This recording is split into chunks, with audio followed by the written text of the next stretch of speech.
السلام عليكم ورحمة الله تعالى وبركاته. أعوذ بالله من الشيطان الرجيم. بسم الله الرحمن الرحيم. خذ العفو وأمر بالمعروف وأعرض عن الجاهلين وإما ينزغنك من الشيطان نزغ فاستعذ بالله إنه سميع عليم. آمنا بالله صدق الله مولانا العلي العظيم. மன்னிப்பை கடைபிடியுங்கள், நல்ல விஷயங்களை எடுத்து கூறிய வாழ்வார்கள், அறிவியலிடத்திலிருந்து நீங்கள் ஒதுங்கிக் கொள்ளுங்கள். சைத்தானோடு உங்களுக்கு ஒரு தீண்டுதல் ஏற்பட்டால் அல்லாஹ்வை கொண்டு பாதுகாப்பு வேண்டுங்கள். எல்லாவற்றையும் அவன் செவிமடுப்பவனாக இருக்கிறான், நன்கு அறிபவனாக இருக்கிறான். இறையச்சம் கொண்டவர்கள் அவர்களுக்கு சைத்தானோடு ஒரு தீண்டுதல் முசலாட்டம் ஏற்பட்டால் அவர்கள் அல்லாஹ்வை நினைவு கொள்வார்கள். அப்போது விழிப்புணர்வுடையவர்களாக ஆகிவிடுவார்கள். ஆனால் சைத்தானுடைய கூட்டாளிகள் இந்த கூட்டாளிகளை வழிகேட்டிலேயே அவர்கள் இழுத்துச் செல்வார்கள். அதில் எந்த ஒரு முறையும் வைக்க மாட்டார் என்று அல்லாஹ் ரப்பல் ஆலமீன் குர்ஆன் சூரத்துல் ஆராஃபிலே 202ஆம் வசனமாக நிறைவு செய்கிறார். கவனிக்க வேண்டிய முக்கியமான விஷயங்கள், பெருமானார் ரசூலுல்லாஹி ஸல்லல்லாஹு அலைஹி காலகட்டத்திலே முஸ்லிம்களால் முஸ்லீம் அல்லாதவர்களால் நிறைய இடையூறுகள் ஏற்பட்டன, தொந்தரவுகள் ஏற்பட்டன. அந்த இடையூறுகள் தொந்தரவுகளை எல்லாம் பெருமானார் சகித்து கொண்டிருந்தார்கள், பொறுத்து கொண்டிருந்தார்கள். சில சமயங்களிலே அவர்களுக்கு சினவு ஏற்பட்டது, கடுமையான கோபம் ஏற்பட்டது. முஸ்லிம்களுடைய அத்துமீறல்கள் காரணமாக, வரம்பு மீறல்கள் காரணமாக அல்லாஹ் அவருடைய அமைதிப்படுத்துகிறது. சில பண்பாடுகளை போதிக்கிறார். அவர்களுக்கு மட்டுமன்று நமக்கும் சேர்த்து சில பண்பாடுகளை போதிக்கிறார். 3 நற்குணங்கள், நற்பண்புகளை போதிக்கிறார். நம்பர் 1 மன்னித்தலை கடைபிடிக்கும். நம்பர் 2 மகனுக்கு பொறுப்பு. நல்லதை நீங்கள் எடுத்துச் சொல்லிக்கொண்டே கேட்கிறார்களோ கேட்கவில்லையோ, தாவத்துக்கு பணிகிறார்களோ பணியவில்லையோ, நீங்கள் உங்களுடைய கடமையை செய்தவார்கள். நம்பர் 3 சொல்லியும் கேட்கவில்லை, உங்களிடத்தில் 7ஆம் உடவாக நடந்து கொள்கிறார்கள் என்றால் அத்தகைய அறிவியலிடம் ஜாகிலும் நீங்கள் ஒதுக்கிக் கொள்ளுங்கள். இது 3ஆம் பண்பு. அவர்களோடு நீங்கள் எதிர்த்து போராடி கொண்டிருக்க வேண்டாம், பழியெல்லாம் வாங்குவதற்கு முயற்சிக்க வேண்டாம். இந்த 3 பண்புகள் பெருமானார் ரசூலுல்லாஹி ஸல்லல்லாஹு அலைஹி வஸல்லம் போதிக்கப்பட்ட பண்புகள். முக்கியமாக நம்மிடமும் இந்த பண்புகள் இடம்பெற வேண்டும். நமக்கு சங்கடங்கள் வருகிற போது, கோபங்கள் வருகிற போது, பிறனால் இடையூறுகள் வருகிற போது, மன உளைச்சல்கள் வருகிற போது மன்னிப்பை நாம் கையாள புதிதாக. 2வது, மக்களுக்கு நாம் சில நல்ல விஷயங்களை சொல்லுவோம் என்கிற போது அதை அவர்கள் காது கொடுத்து கேளாத போதும் கூட நாம் ஒதுங்கி நின்று விடக்கூடாதுன்னு சொல்லிக் நம்மிடத்திலே அறியாத்தனமாக வளர்த்தனமாக யார் நடந்து கொண்டார்கள் என்றால் நாம் அவர்களை விட்டும் நாம் தள்ளி செல்ல வேண்டுமே தவிர அவர்களும் நாம் சென்று போதிக்கொள்ள வேண்டிய அவசியம். மிக முக்கியமான ஒரு விஷயம், பெருமானார் ரசூலுல்லாஹி ஸல்லல்லாஹு அலைஹி வஸல்லம் அவர்கள் ஒரு தடவை மிகவும் ஆக்ரோஷமாக உஹது போர்க்களத்தில் ஹம்ஸா ரலியல்லாஹு அவருடைய சிறிய தந்தை கொல்லப்பட்டார். கொல்லப்படுவது என்பது பார்வையாக சாதாரணமான ஒரு விஷயம். சகிதாக்கப்பட்டார் என்றால் கொடுமைப்படுத்தப்பட்டு அவருடைய உடம்பு சிதைக்கப்பட்டுள்ளது. அவருடைய உடம்புடைய ஒவ்வொரு பாகமும் தனியாக பிரிக்கப்பட்டுள்ளது. பெருமானார் ரசூலுல்லாஹி ஸல்லல்லாஹு அலைஹி வஸல்லம் பார்த்த மாத்திரத்தில் அவர் கதிகலங்கி நின்றார். வேதனையுடைய விடுப்புக்கே போனார். சொன்னார்கள், யார் ஹம்சாவை கொலை செய்தாரோ, கொடுமைப்படுத்தினாரோ, அவருடைய உடம்பை சிதைத்தாரோ அவர்களில் 70 பேரை நான் பழிவாங்குவேன் என்று சொன்னார். சபையை 70 பேரை நான் பழிவாங்குவேன் என்று சொன்னார். சூழ் வைத்தார். அல்லாஹ் ரப்பல் ஆலமீன் சொன்னார், பழிவாங்குகிற உடம்பெல்லாம் உங்களுக்கு வேண்டாம், நான் பார்க்கிறேன், எதுவானாலும் நான் பார்க்கிறேன். புதிய நாட்கள் சொன்னார். மன்னிப்பை நீங்கள் கையாளுங்கள் என்று சொன்னார்.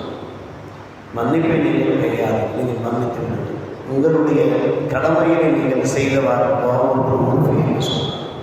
யோசித்து பார்க்க வேண்டும். பெருமானார் ரசூலுல்லாஹி அவர்களுக்கு எவ்வளவு வேதனை ஏற்பட்டிருக்கும்.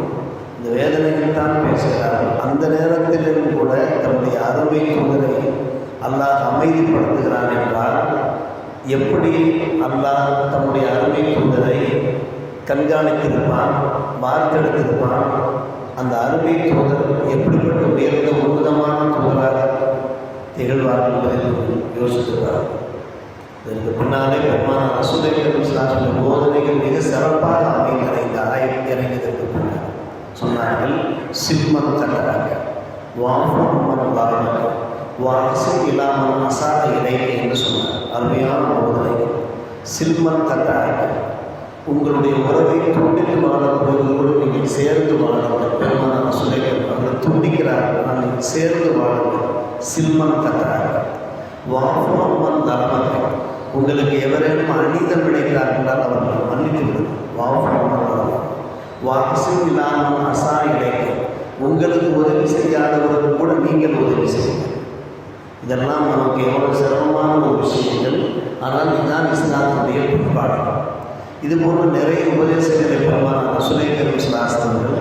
ஆனால் பொருட்களுக்களால் பொறிக்கப்படுகின்ற வைர வகைகளால் வார்த்தெடுக்கப்படுகின்ற வார்த்தைகள் தான் இந்த வார்த்தைகள். சில்மன் கட்டாக வாசிலான சாய்.